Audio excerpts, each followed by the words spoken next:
Good morning, welcome friends. সোমার্স blog থেকে daily blog নিয়ে এসেছি। প্রথমেই আমি বানাচ্ছি, আজকে কিন্তু শুক্রবার, নিরামিষ, পুরো নিরামিষ তরকারি কী কী হচ্ছে দেখো তোমাদের। এই যে এটা হচ্ছে বরবটি আলু ভাজা করব, এটা পটল আলুর তরকারি, আর ওইটা হচ্ছে সজনে আটার তরকারি। সজনে আটায় দিয়েছি কুমড়ো, বেগুন, আলু, এই হচ্ছে। আর আটা ছানা হয়ে গেছে, আটা দিয়ে পরোটা হবে। আটা মাখা হয়ে গেছে, পরোটা করব। তার সাথে প্রথমেই দেখালাম ভাত বসিয়ে দিয়েছি, আর ওইদিকে আলু চচ্চড়িও বসিয়ে দিয়েছি, পরোটার সাথে আলু চচ্চড়ি। আর দুপুরবেলায় হবে সজনে আটা আর পটল আলুর তরকারি, আর তার সাথে বরবটি আলু ভাজা। ভাত বসিয়ে দিয়েছি, তার সাথে আলু চচ্চড়িও পাশে বসিয়ে দিয়েছি। শুক্রবার আজকে পুরোটাই হচ্ছে নিরামিষ দেখাবো তোমাদের। নিরামিষ রান্নাবান্নাও কিন্তু আমাদের মাঝে মাঝে খেতে লাগে, আর ভালোই লাগে। সব সময়ের জন্য যে মাছ মাংস খেতে হবে, আজকে এমনি শুক্রবার আমাদের সন্তোষী মায়ের পুজো হয়, সেই জন্য আমাদের খেতে লাগে। এগুলো সব রান্না হবে, এক এক করে তোমাদের সব রান্নাই দেখাচ্ছি।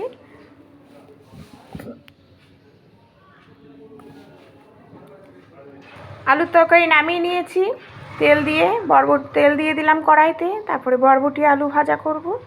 কিছুই লাগে না, জাস্ট একটু নুন, লঙ্কা আর একটু হলুদ, আর নামানোর আগে স্লাইড চিনি দিয়ে আমি দেখো চিনি দিয়ে আর একটু নাড়াচাড়া করে, একটু টাইম লাগে বরবটিতে, ঢেকে ঢেকে করবে, তাড়াতাড়ি মজেও যাবে। আর বলেছি পরোটা করব, পরোটা আর আলু চচ্চড়ি ভালোই লাগে আমার খেতে, আর সবারই ভালো লাগে এগুলো, সেটাই করেছি।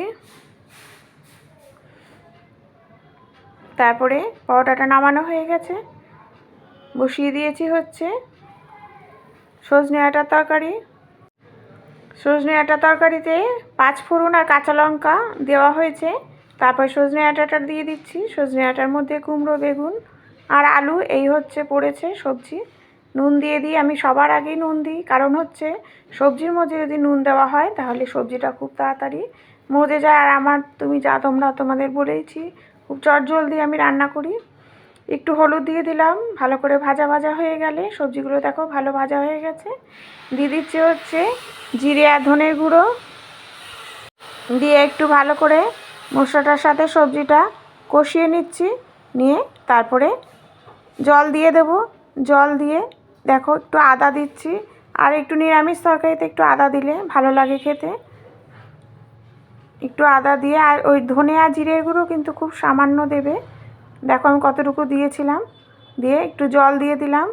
এটা কিন্তু একটু কম আঁচে করলে এই যে প্রত্যেকটা সবজি সেদ্ধও হয়ে যাবে, তারপরে যে প্রত্যেকটা সবজির যে একটা টেস্ট, সেই টেস্টটাও খুলে আসে।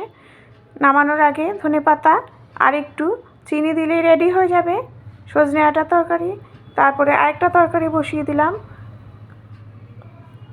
দেখো দারচিনি আর এলাচ আর গোটা জিরে ফোড়ন দিয়েছি। পটল আলুর তরকারি করব, আর আমি বলেছি পটল আলুর তরকারিতে কিন্তু একটু স্লাইড কুমড়ো দেবে, তাহলে তরকারিটা বেশ মাখো মাখো হয়।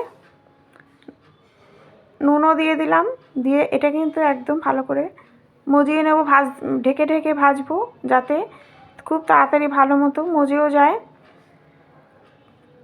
পটল আলুর তরকারি একটু ভালো মতো ভাজা হলে তারপরে দিয়ে দিচ্ছি জিরে আর ধনের গুঁড়ো আর আদা আর কাঁচা লঙ্কা। আমি প্রত্যেকটা রান্না কাঁচা লঙ্কাতেই করি। একটু চিনি দিলাম, আর মাঝে সাঝে একটু শুকনো লঙ্কা দিই, যাতে লোকজন আসলে একটু কালারেরও দরকার। দিয়ে মশলাটা কষিয়ে নেব জিরে আর ধনের গুঁড়ো দিয়ে, তার সাথে নুন হলুদ দিলাম, কি আদা আর কাঁচা লঙ্কা দিয়ে ভালো করে দেখো মশলাটা কষিয়ে নিচ্ছি।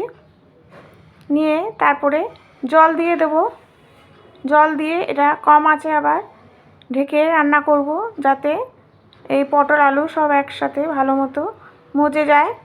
আর এই দেখো নামানোর আগে একটু ঘি আর চিনি কিন্তু অবশ্যই দিতে হবে। নিরামিষ তরকারি একটু ঝোল না রাখলে খাওয়া যাবে না, ডাল আমি করিনি, সেজন্য এটা একটু ঝোল ঝোল রাখছি।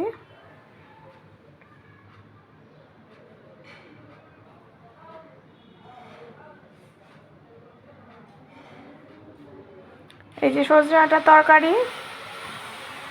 আর টিফিনে দিয়েছি আলু চচ্চড়ি আর পরোটা। আমরা বাড়িতে খেয়েছি, আর বর আর হাজব্যান্ড আর মেয়ে টিফিনে নিয়ে গেছে আলু চচ্চড়ি আর পরোটা। এই হচ্ছে আজকে পুরো রান্নাবান্না তোমাদেরকে দেখালাম।